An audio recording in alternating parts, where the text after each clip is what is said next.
Financial freedom is available to those who learn about it and work for it. Robert Kiyosaki.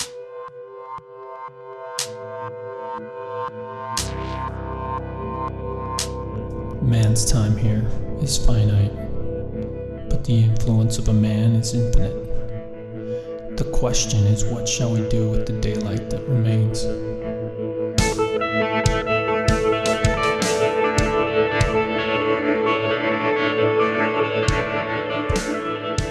Today we're talking finance with Derek Van Ness from Big Life Financial, where they help people not only keep more of the money they make, but also strategically build lasting wealth. So Derek, thanks for being here. Why don't you get us started? How did you get into this finance world? Yeah, I mean, it really stemmed from being a business owner, right? I knew my whole life I wanted to own my own business because my dad had a business, and I saw the advantages of him not being under someone's thumb all the time, and him being able to go to my baseball practices or whatever from time to time. And I don't know, I just always thought that's really cool that he kind of has a little bit of control over his life. And so I started off in the corporate world because I knew I needed to learn how to sell, right? Because I was scared of that coming out, from Utah like you. And a lot of Utah people were real nice and soft and friendly, but we're not always so good at like getting to the thing, right? Right. So I knew after reading Rich Dad, Poor Dad, it kind of cemented it. But I'm like, I have to learn how to sell. I don't need to be like a lying, thieving salesperson, but I need to learn how to like talk to people and help them solve problems and figure it out. And then once I got that figured out, I knew I wanted to start my own business. And from starting my own business, I realized that owning a business is a heck of a lot more than doing the thing you do, right? Like I was flipping houses, but in addition to flipping houses, you got to learn how to market. You got to be a manager. You got to pay taxes. You got to figure out how cash flow works and all these other things. And I was just really intrigued by that part of it. I mean, I like the house flipping part, which is why I got into it, but it was really more running a business that I loved. I loved investing in people. I loved training people. I loved figuring out the marketing. I loved all of that. And so when 2008 came along, and house flipping just stopped, right? Because you fix them, there's just nobody to buy them. Like nobody could get a loan, right? So I was like, oh, what I do doesn't exist anymore. This is going to be a real problem. And a good friend of mine, you probably know Garrett Gunderson, came to me and he was like, hey man, you've done all the training. You've got the financial background. You've got the spiritual background because they have a component called Soul Purpose in their program. He's like, I really want you to come and be a coach and work with these business owners. You've been in their shoes. You've done the training. You know this stuff forward and backward. You're a person of integrity. Like, I want you to do this. And so that's kind of how I got pulled to this side of it. And what I learned really quickly was I really like working with people a whole lot more than I like working with houses, right? Houses are not really appreciative. And when I fixed up a house and like took it from ugly to beautiful and resold it. Yeah, I sold it to some people and they moved into their house, but I didn't feel like I was impacting anybody's life in a major way.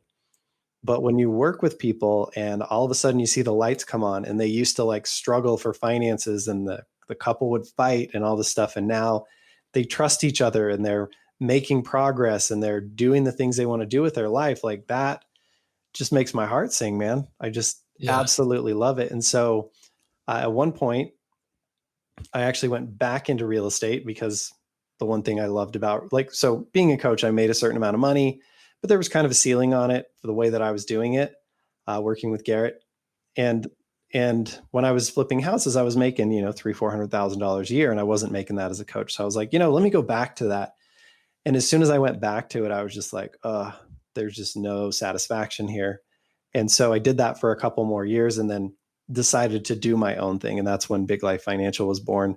And the sky's the limit now, right? With what we can make income wise, because I'm building my own business instead of working within someone else's, even if I was my own business within their business. There was a ceiling on it. So yeah, it's kind of been a long road to get here, but like they say, behind every overnight success is 10 years of hard work. Right. You got to put in the labor and then all of a sudden you're this overnight success to the rest of the world. Man, I have my own 2008 story because I got into the stock market and like investing in things really young, I think I was like 8, my grandpa bought me some stock. And so by the time I was like a teenager, I was like blown away at this concept that you can just like, you put money in and it pays you more, you know? Yeah.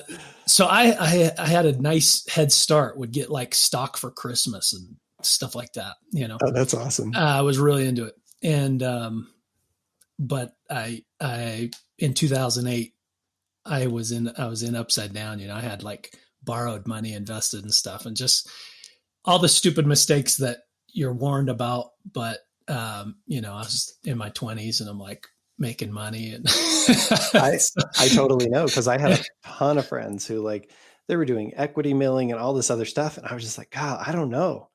Like, what if things don't keep going up, was what I kept thinking. Right. yeah. But I was jealous because I was like, God, they're making all this money and I'm only making $350,000 a year. Yeah. Right. As a 32-year-old or something. Right. But it just, if people remember that era, it's like everybody was like, oh, I got to have PlayStations built into the back of the seats of my car, and I got to have spinners and things It's that all you look available. at So you now. got to have it, you know? Yeah. Like, Yeah. Just ridiculous. that's hilarious. No, that's awesome, man. I relate big time to the, like, you know, you want to influence people and like build relationships and things. And that's where I am in a lot of my, both like as an entrepreneur and in my career in healthcare, is like people management, helping people get to the next place and things like that. So that's totally something that I click with. But, so on that note, like what kind of advice do you give to an individual? So I know you do a lot with businesses, but like, let's start with the salaried employee, the individual that's just trying to build wealth. Like, what tips and tricks do you have in that arena?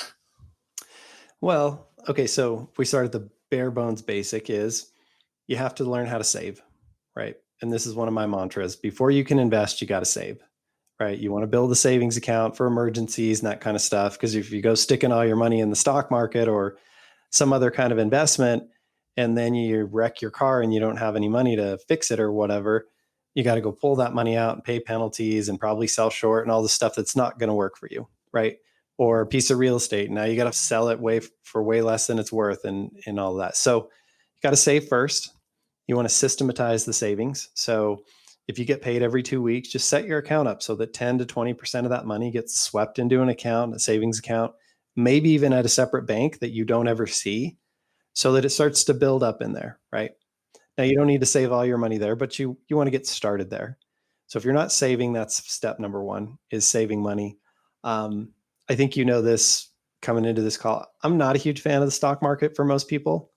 I feel like if you know what you're doing, it can be a tremendous vehicle. It's just most people don't. Yeah. And I'd say the same thing about real estate. Don't just go out and buy real estate. Like, I love real estate as a vehicle, but I've spent $200,000 learning how to do it. Most people haven't spent $1. So I'm probably going to be better at it than they are. So if you want to learn how to grow your money, I think you look at the areas that seem interesting to you, things that you want to be involved with. Because like you said, you're involved with stocks. If you weren't interested in stocks, that would be the worst grind ever, right? Paying attention to all that. If you're not interested in real estate, it's the worst grind ever. If you're not interested in Bitcoin or whatever you decide to be in, like, find something that's interesting to you. And then your first investment is your own education. And I think for employees, the downside to being an employee is you don't have control over your income, right? So I think if you want to grow wealth outside of that, you have to pick something you want to be interested in or that you're interested in, and grow your skill set over there. It's a little bit like a part-time job or a side hustle. It doesn't have to be a business. Businesses are nice because they have a write-off. So if you're going to do real estate, or even if you're going to trade stocks, you may as well make a business out of it. Probably makes sense for the tax advantages. But the other alternative there is really invest in your skill set and relationships within your industry. Like, almost think of your job and then like developing yourself within your job as a side hustle, right? Develop skills, go to those extra work things or conferences or whatever. Just become such a stud at what you do that you can't help but get promoted and get a raise and be so valuable. And if you're a salesperson, of course, that's like being self-employed. The sky's the limit. You can just absolutely crush it. So I think, that's the other real big place you can accelerate wealth as an employee is get really, really, really good at what you do, or pick something outside of your job. Like if you love your job, but it's just never going to pay. Like let's say you're a teacher, right? Like you don't really have a choice. You can be the best teacher in the world. They won't pay you for it. So start looking at, are there things I can do outside of teaching, even if they're related to teaching, that I can invest in myself and my skill set in? It could be investing, but like Garrett, his sister, is a blogger. She's a teacher. She's a blogger and does a teacher blog. I think it's the biggest teacher blog in the country. And she makes way more money. I don't know the specifics, but she makes way more money off her blog than she ever did as a teacher. But she loves teaching, right? So she doesn't ever want to leave it. So she has taken her passion and channeled it into something. And there was a learning curve there of how do I reach other teachers and build a community and all that kind of stuff. But I think for your average person, if you're really passionate about something, finding a way to get paid for what you were going to do with your life anyway, like sounds like she's going to be a teacher no matter what. That's her thing. Yeah, that's just her thing. I was really into swing dancing until COVID came along. So I got really good at swing dancing, and it, got to the point where I got paid to go to events and got paid to teach and got paid to DJ and do all that kind of stuff. It wasn't a full-time income, but for me, the swing was, instead of paying $10,000 a year to go to all these events and trainings and everything, to get paid to go, let's say I made $5,000 or $10,000, like that's a $20,000 swing, right? So that's all money that I would have had to take out of my primary income to go into that.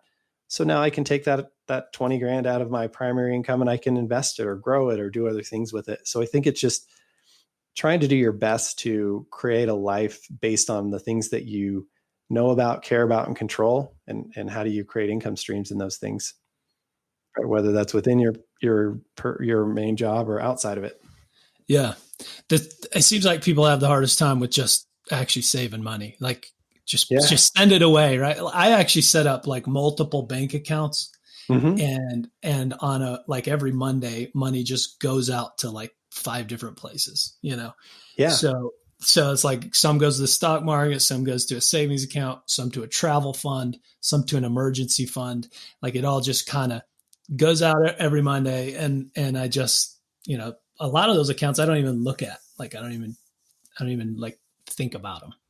And that's it. Like I'm just such a big fan in structure your life in such a way that if you don't deviate from the norm, the stuff that you want to get done gets done. The savings gets built, the money goes into the market, the money goes into the emergency or the travel account, right? Like, because it's automatic. Unless you go in and say, don't do that, it gets done.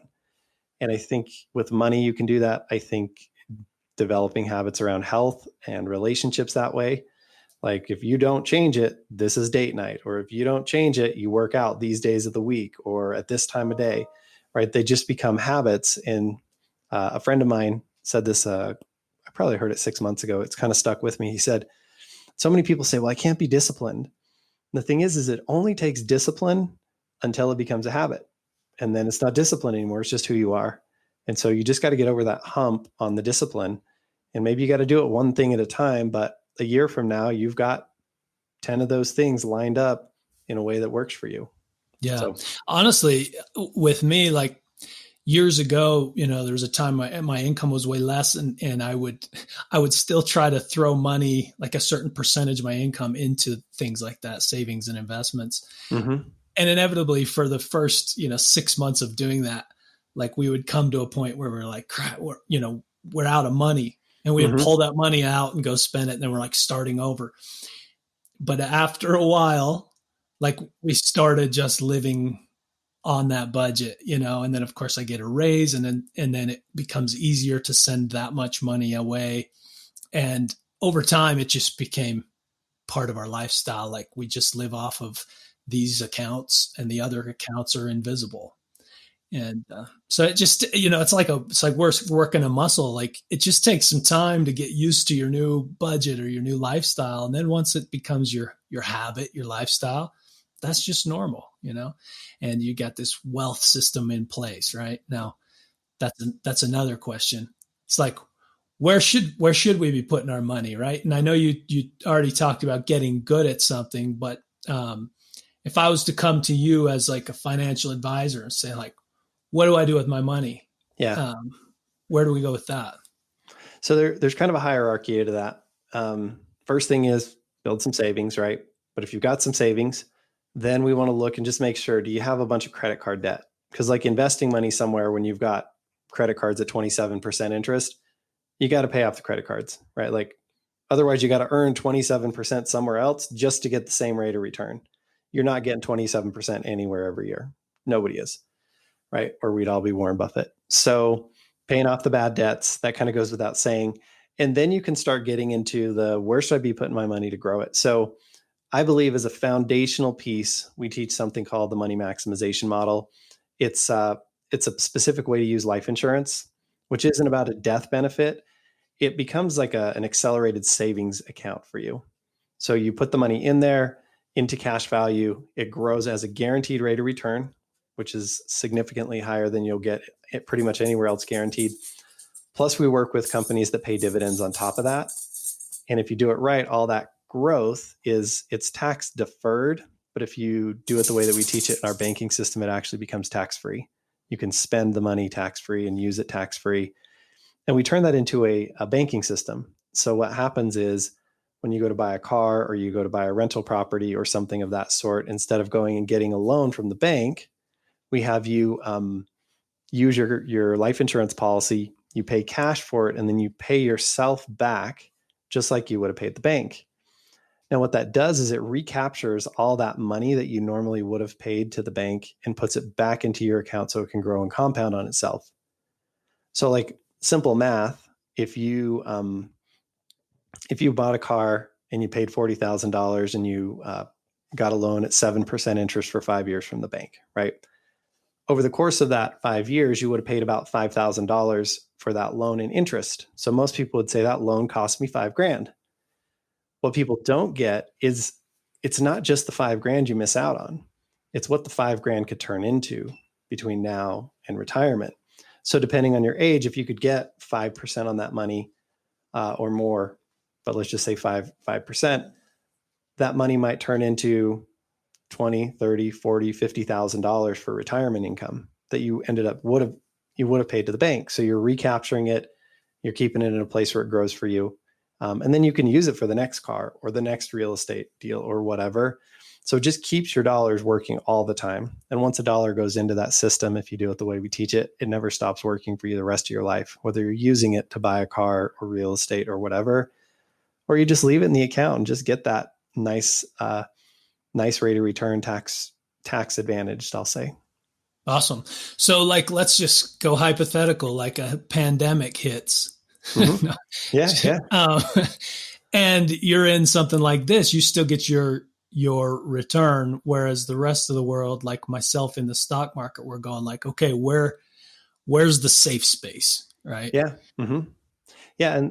And these life insurance policies, I mean, they've been around, these companies have been around on the short end. I think the newest one I work with is 142 years old. So they've been through the world wars. They've been through the other pandemics. They've been through savings and loan crises and all that stuff. So they really know how to budget for this kind of stuff, as hard as it is to say, because they know, like, yeah, we're going through a pandemic, but here's the deal. From an economic cycle standpoint, we were due anyway. Mm-hmm. Like the banks knew that in the next year or two, like Donald Trump passed some laws and did some things to kind of extend our economic cycle, right? The tax reform and some of the other things that basically all those companies took all that tax savings and they bought their own stocks back to help keep that price inflated. It wasn't all built on regular value. We probably, like the numbers say, we should have had a correction in 2018. So we didn't. We extended it. That's great. Nothing wrong with that. It's just that the banks knew it was coming and these life insurance companies know it's coming. So they're prepared for it, or they should be. But the life insurance companies have been preparing for this stuff. So the pandemic comes along. It's a weird, different thing that caused it, but the net end result probably isn't that much different than it would have been anyway. Right? It's happening a little faster and it's happening a little differently, but things had to correct. Right. Yeah, it's interesting because the Fed, like the interest rates bottomed out. There's not much the Fed can do. Like typically in a recession or some sort of, a bubble bursts, and they'll print money and send it to those markets that got kind of damaged and try and prop them up. But there's only so many times we can do that before we really just have to kind of reset, right? We have to just cut debt and say, okay, start over. Like, sorry, you don't get your money.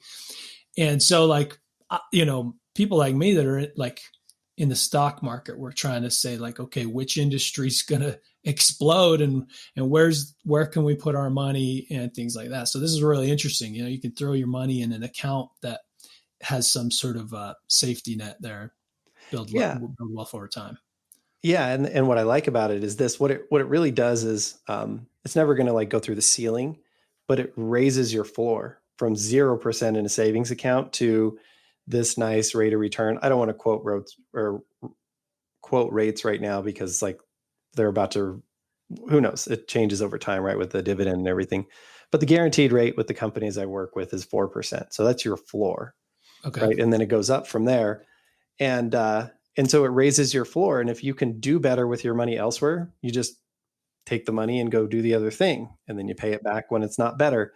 But if there's nothing better, you're going to get this 4% plus the dividend. And if you do it the way that I say, you're not going to end up the way that we teach it, you're not going to end up paying taxes on it. So it's tax free. So it's really like getting 8, 9%, maybe even 10% in the market when you factor in taxes and fees. It's a really nice rate of return. In the worst case scenario, you get that 4%, right? So, and if you've got better things, you go do those. And if you don't, you store it here. Right. And I think that's a trick to any investor, is like looking at like if you're an expert in an industry, you can sort of see better than the average person. Is there still opportunity here, or has it gone away to some degree? Right.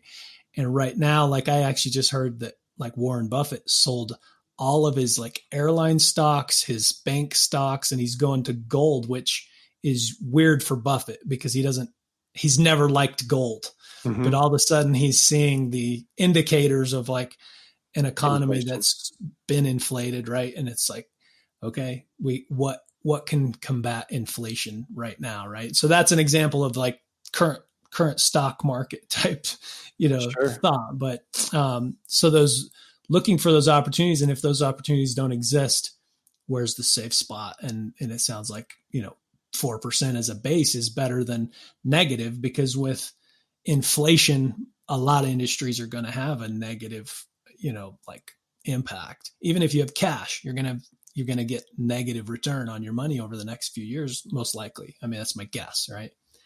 Yeah. And I have this really weird theory. And so I'll throw this out there because you're kind of an economics guy, it sounds like.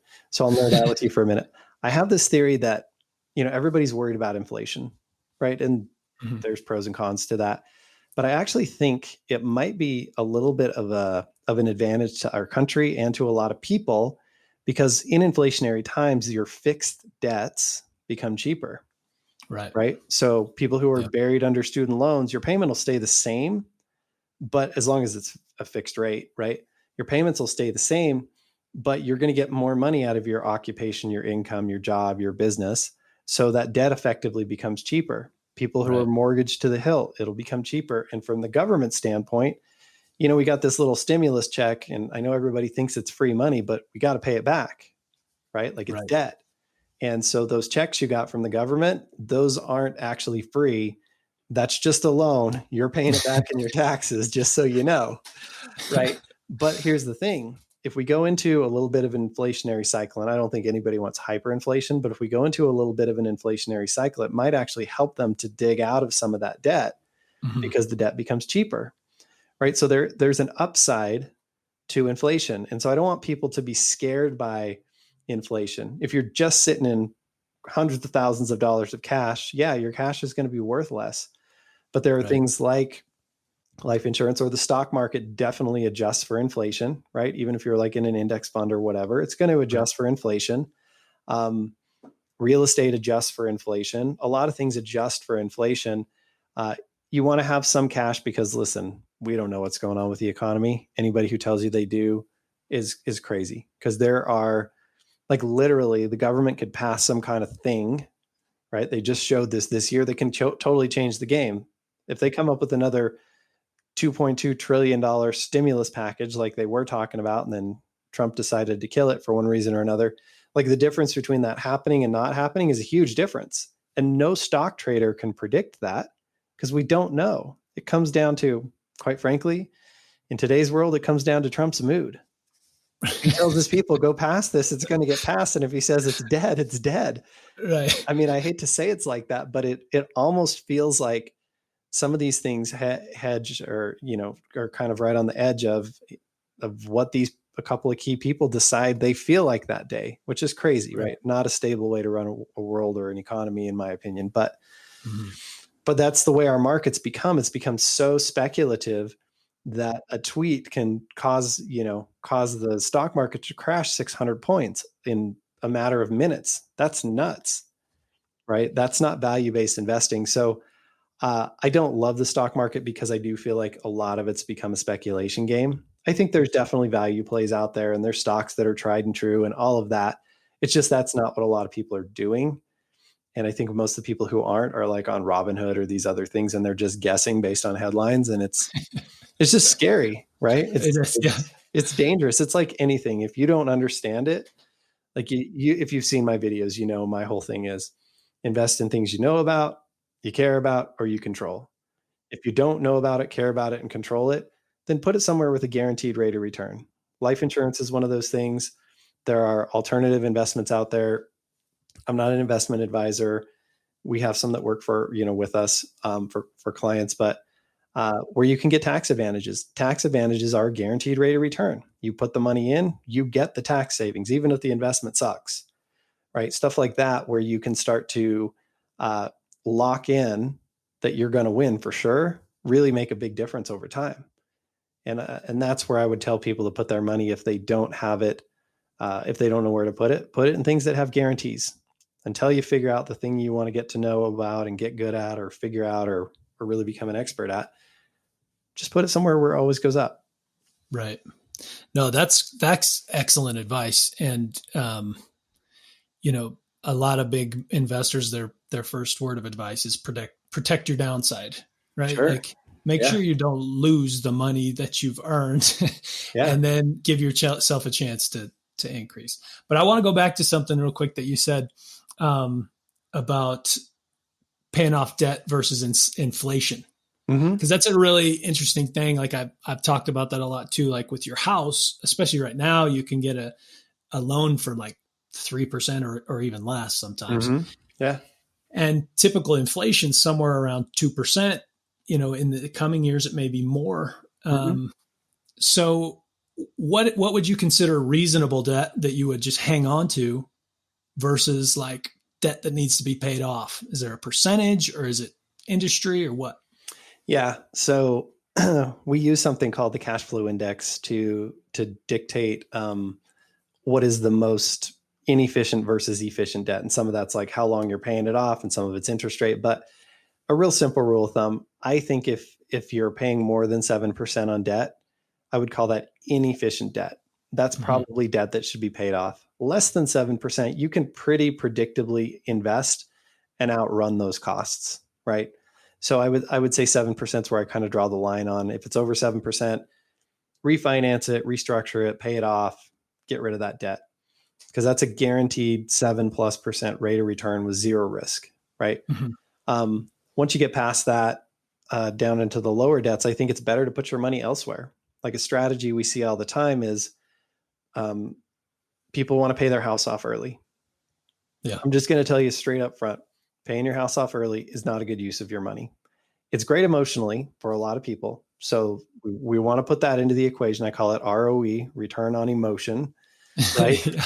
Because it matters, right? If you're married and your spouse stresses out about the house payment every month, and you're like, you know what, we can just pay that off early and my spouse or my kids will sleep well at night. There's value to that. However, I believe that there's a lot of danger in how people do that, because they try and make extra payments or pay extra every month. And what that does is it keeps them from building up liquidity, right? Your money's trapped in equity. And so in a downturn like 2008, I can't tell you how many people were paying extra toward their house. The house is half paid off. The market crashes. They lose their job and they go to the bank and they're like, hey, we've been giving you all of our savings, so we don't have any. Can we get some of that back, like in a refi or whatever? And the bank's like, you don't have an income. We're really sorry. No, you can't get that money. And we're going to foreclose on your house because you actually have equity. No one else does. And so they lost everything because they were illiquid. And I'll tell you a personal story. Those of you who've heard my story know I got my butt kicked in 2008. And one of the things that was most frustrating is I had $500,000 in equity in 5 or 6 properties. I couldn't keep my lights on because I didn't have any cash. And the banks wouldn't give me any cash, even though I had $150,000 in equity. They're like, okay, well, that's good for us. What are you going to do about it? Yeah. Right. It didn't do me any good. So we do things like, instead of paying extra toward that, and I did a video on this on my YouTube channel, but to kind of go through the exact numbers, but instead of paying $1,000 extra toward your mortgage, we have you put it into life insurance. It builds up as cash, it earns. And then when you have enough cash to just pay off the whole mortgage, you can pay it off. But when you get halfway through that and 2008 happens or COVID happens or whatever other, .com bubble bursts, now you're sitting on $100,000 in cash instead of $100,000 in equity. And you can get through that if you lose your job. You can refinance your house because you got a bunch of cash and lower the payment or whatever you got to do. And then when things go back to normal a year, 2, 3 years later, and you kind of recovered, you just continue down that road, right? But you don't lose everything in the meantime because you're liquid. And so it's just a much safer, much more predictable way to pay that off. And those are the kinds of strategies where you start, putting things together with a house, and that's not going to impact your inflation growing the size of your house, because what you owe on the house doesn't change. It's just the house appreciates. Right. And if you've, like we started, become good at an industry, and the housing market crashes and you've got cash, if you're stable in your job or whatever, then you have opportunity sitting there in front of you. So another opportunity to leverage your cash into more wealth. Yeah. So my whole thing with people is, how do we create certainty and flexibility, right? So that we know that in a worst case scenario, we've got a certain rate of return. And when the opportunities come along, we're flexible enough that we can go out and take advantage of those. Right. You don't usually get both of those. Right. So one thing that I am not good at is taxes. Like I've never really gone down that road very deep.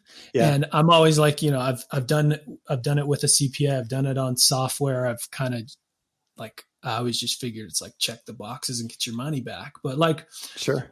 Where do you want to, what do you want to teach these guys about, taxes, with whether it's entrepreneurs and business owners or individuals? I mean, you guys deal with this. Yeah. So the first thing is, until you're paying at least $5,000 a year in taxes. I know that's a really low bar, but up to that point, you can probably do TurboTax or whatever, right? But once you start paying 10 grand or more, now there's some dollars that are actually at stake, right? Like, getting good at this means I get to keep up to $10,000. So it might start being worth your time. And as you make more money, it becomes more important, right? Like people who are making 400,000 plus, they're in a 37% plus state tax bracket. So if you're in California or New York, you're paying 45% in taxes. You probably want to get good at figuring that out, right? Because every dollar that you can write off is worth 45 cents. Right. And I try to help people think of taxes as getting good at taxes as a separate form of income, because every dollar you save in taxes is the same as a new dollar you earn, right? They both stay in your bank account. Right. So it becomes important once you start making, let's say once you start making 6 figures, you're probably paying at least 10 grand in taxes. Starts to become a really big deal. So a couple of things that you can do that a lot of this stuff applies to business owners, because I'm going to be honest with you, W-2 income sucks, right? Like, there's just not a lot of offset unless you have a business. Like, even if you get real estate and you get to write off, like, let's say you got real estate properties, that's all passive income, right? So it doesn't offset the ordinary income. So right. W-2 income is kind of the worst kind of income. And I think Rich Dad, Poor Dad, he says it this way. He says people who are W-2, They they pay taxes first and then get to spend their money. Business owners get to spend their money and pay taxes on what's left, right? It's a Right. totally different thing. It really is. If you make, I don't know the exact numbers, but if you make $150,000 as a W-2, you might pay $30,000 in taxes. If you make $150,000 as a business owner, after all your write-offs and everything, you might pay five. Like, it's a real big difference, right? Now you're out there and you're taking risk and you're doing all these other things as a business owner, but it's a big deal. So that's a big part of why I think having a side hustle can be very advantageous for a W-2, even if it's related to a passion business or something that you're into. Make a little money, get to write some off. At least those dollars become tax-free dollars, right? It's a real big difference. But tax-wise, some things you can do, especially for business owners, is first thing is, and anybody can do this, but it's just easier as a business owner, there's something called the Augusta rule. So if you own your primary home, you can rent your house out up to 14 days a year. And that income from those first 14 days, it doesn't have to be the first, but 14 of those days per year can be tax-free. So I'm just going to give the disclaimer. I'm not a CPA. I work with CPAs who do this. Talk to your CPA, make sure it's right for you, and work with a tax professional, because not everything applies to everyone, right? But it's worth having the conversation of, should we rent out our house? Now, if you're a business owner, what's really cool about that is you can rent out your house to your business. So if you have holiday parties, retreats, trainings, you ever have clients come over to your house, you can write off the rental of your house to your business for those purposes, because legitimately you're using your house for business purposes. And how you do that is, let's say you're going to have a holiday party for your employees or whatever. And with it being socially distanced right now, you might need extra space, but let's say you're going to use 1,000 square feet, your living room, your kitchen, the front room, whatever, 1,000 square feet. So you can look at local hotels, local facilities that you would have had to rent to do this. How much does 1,000 square feet cost you to rent? And let's just say it's $1,500 a day or $1,000 a day or whatever. You can pay yourself that from the business to you. You should have a lease agreement, right? Just like you normally would. Treat yourself and your business as two separate entities, as they are in the eyes of the tax code, and the business rents it. Those first 14 days, you don't have to pay income tax on that. So it's a way to get money from the business into your personal account without going through Uncle Sam's hands first. You can do the same thing with a business with paying your kids. You can pay your kids up to $12,000 per year. Now, the sticky thing here is people say, well, what if my kid's 2 years old? Or what if my kid's 5, right? How do I justify paying them 12 grand? Well, you can't. Like, what are they going to do? Make copies? If you got teenagers, have them do video editing, have them do photo editing, have them, build websites, whatever, because these guys are amazing at that stuff, right? Have them make promotional stuff for your business, for your social media. But what you can do with young people, with young kids and everything, or whatever, is you can use them in your social media. Put them in your videos, put them on your website, put them in your social media. It's building your brand, right? And you can pay them for their likeness, just like you would pay a model, right? And that way you can pay them significantly more than $1 an hour to sweep up around the house or walk envelopes down the hall to the other people who are going to mail them or whatever. I don't know what people do. Yeah. But yeah, you want to legitimately do it. It's a great chance to bring your kids into the business anyway. And then what you have to do is you have to pay the kids. I would just put them on a retainer, pay them just like you would pay payroll. It has to go into an account with their name on it. You can't just put it in mom and dad's account. But now the kids can help pay for their own vacations, their own school clothes, their own soccer or Girl Scouts or whatever they're into. You can put it into a Roth or a 401k or don't do 401ks, a Roth or an IRA, that kind of stuff. So you can use that money for the kids to pay for their college and all that kind of stuff. Once again, it's how to get money into your personal hands or into things you would have had to pay for, but now the kids can pay for their own stuff because they're working, right? And it just brings money into the household tax-free. So it can make a real big difference. That's incredible, man. I literally, like, you're just blowing my mind right now with a few of these tax advantages that I need to be taking advantage of. That's awesome. Yeah. I need to, like, I've told you before the show, like I've had a couple businesses, but, currently I don't have anything that I'm like running all this money through, and Not yet. need Yeah. to get back. I need to get back to it because I'm the entrepreneur that has like a new idea like every week. And I'm like, which one am I going to do? Mm-hmm.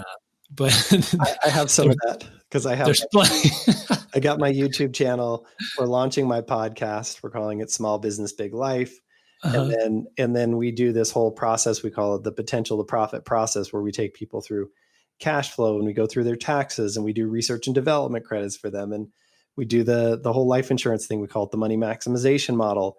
And then I've got a guy who does alternative investments and outside of Wall Street stuff and stuff with tax advantages. And we take them through that whole process and stress test it all. But the cool thing for me is each one of those is like a totally different topic, right? And the podcast is a different thing. And we have a Facebook page, the Business Owner Success Lab, that we do training. I do training every single week, and we give away a ton of free content. But as it kind of satisfies that I'm trying to do a lot of things at once. For me, they're all like focused in the same direction of like really building this financial strategy platform for people. But I get to like sort of have a bunch of mini businesses inside the business. Does that make sense? Yeah. Yeah. That's awesome. We'll have to talk about how to turn those into. Yeah. Cause those are podcasts and YouTube are huge. I mean, YouTube is crazy right now. I truly, truly, truly believe that YouTube is going to overtake TV very shortly here. Mm-hmm. And this is your chance to have your own channel. It's insane. And I follow some of these kids who are 16 years old and run 10 YouTube channels, and they're making $50,000 a month, basically paying people in Asia to make these videos for them, like that are around content that people want to see. Right. And they pay $50 a video. And in the beginning, they go negative for a couple of months, and then it just takes off because it's totally niche oriented. But if that's your niche, that's something you're interested in, how awesome would that be? Yeah. I just get to sit around and watch really cool content on stuff I'm totally into. I pay some people to amalgamate it. We optimize it, put it on YouTube, and create awesome content that I would love to watch, and we get paid for it. Right. Right. And these kids, that's amazing. Yeah, there's like so much cool stuff going on with YouTube and Twitch, with all the streamers and everything. It's crazy. Right. That's amazing, man. That's cool. Well, we've been at it a minute. We probably shut it down. Any last things you want to say to the listeners? The biggest thing is, I think so many people are trying to, they're sort of saying, once I have the money, then I'll live the life I want to live. And I feel like that's a losing game, because the more money you make, the more you want, right? It's just in human nature. I think when we were monkeys or something, the monkeys who were, had enough to eat and stopped looking for food, eventually they died during the famine. So the ones that just kept eating, even though they were full, they're the ones that survived and we got their genes or something, because we just have it in us to always want more. So I think focus on what you really want to do. And this doesn't mean, like, I know there's like follow your passion and all that. It doesn't mean that. It means find something that's meaningful for you. Find something that's worth getting up every day to do, that matters. Spend your time on that. Get really good at that. And then as you make more money, get smarter at taxes, systematically save, put your money in a place where it always goes up. And you're going to find yourself in 5 or 10 years doing something you love with a bunch of money in the bank or growing in accounts, and continuing to compound on itself. And you've built a life you actually want to live. I worked with a lot of business owners who make a ton of money, and then they would come to me and say, hey, I really want to do this other thing because I'm just burnt out on my business. They had to burn the whole thing down and go back to zero and give up all the money just to go back to a life that they wanted to live in the first place. So I think if you can start there, it doesn't mean that you're not going to have parts of your business that you hate. Like even the cutest babies, you got to change their diapers, right? So even the best business has parts you don't love. But if you can be around things that you care about, that matter in the world, that you feel like really impact people's businesses or their lives, you're going to stick with it. Because that's the other thing. You mentioned that every week it's a new thing. If you're every business, there's going to be a point where the money's not worth it. Like there's just not enough money for what you're going through. But if you believe that what you're doing matters, you'll stick with it. And on the other side of that crappy part is where the fulfillment really takes place. And so that's what we got to stick through. So that's my soapbox.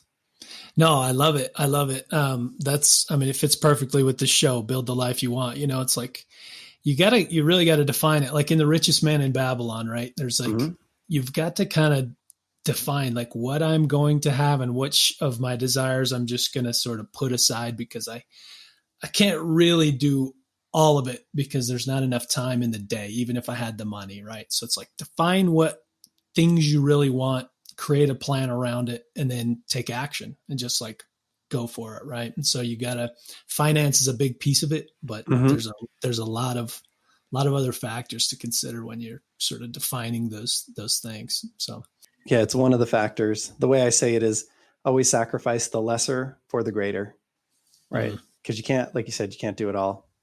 Right. Awesome, dude. Well, where can everyone find you? Well, obviously you can find me on YouTube under my name, or you can go to biglifefinancial.com/YouTube, and you can see the videos. I think we put out a couple a week, got like 40 something of them out now with a bunch of content. And then, if you want to download our book that talks a lot about the life insurance strategy and how that works, you could just do that at biglifefinancial.com on the website. And reach out to us. Always doing, meeting with clients. And part of my belief around charity and giving is I've got an hour for anybody. So I'm happy to meet with anybody, see what your situation is, see how we can help you. Even if there's nothing I can really help you with, I'll point you in the right direction. So love to have you interact with us through the website or through YouTube. Excellent. That's awesome. Well, thanks for coming on. It's been fun talking to you. It has. Thank you. All right. Thanks everyone for listening to this episode. Be sure to check out Derek's links in the show notes. I'll make sure to link up his YouTube channel, his Facebook page, as well as his website, so you can go find more resources from Derek, connect with him, and see if you can save some more money on your taxes. And as always, if you've appreciated what you heard in this episode and you're willing to do something to help us out, please go subscribe, leave a review, and share this episode with your friends and contacts. Thanks for listening. We'll catch you on the next one.